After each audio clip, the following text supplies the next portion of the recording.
little walk us. I told you I hung with Wayne. That's the whole album. Yeah, it's all. It's like it was fun, man.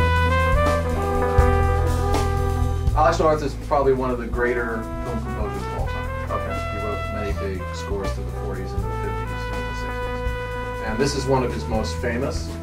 And so what Varese is releasing the score itself, re-releasing it, and then doing the special CD where they've asked a student number of artists to come in and re-record this theme. So it'll be a CD of like 10 different people just doing the same piece of music. It's going all the way from us to Alexandre Desplat, I think, doing a chamber orchestra. So it'll be really wide variety, right? Which is cool. So what I thought,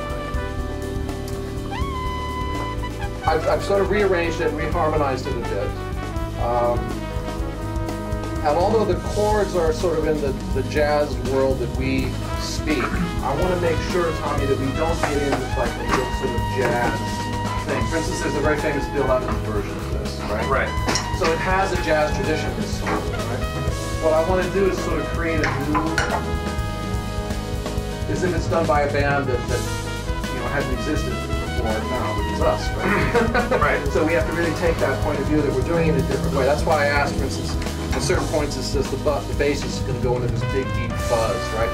There's moments when I might, either you can have something live or we'll go back and track you 3 times when the chords are just immensely thick and wide, so it almost gets that Sigaroos feeling for moments, right? So if I'm going to give you any reference, it would be more like Sigaroos and that sort of feel where it's just expansive and beautiful and rich and lush and the drums never get into a jazzy thing, but it's always like more of a straight 8. Okay. Feel, right? As an overall feel, and yet the harmony is still the harmony that we grew up with and know and love. And so when you raise the 6th and the major chord, you know what that means, and we know what that means, and it's right. And then, of course, what happens in the grand style of the 50s scoring is it goes to the major and it gets very sweet and everything like that. So of course I had to change that. And we just hope here.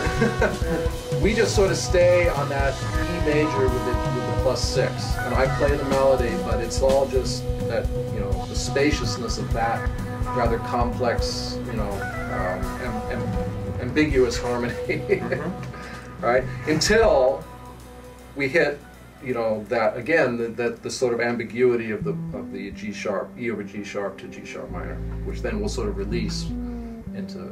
Do you want me still in on the coda, or?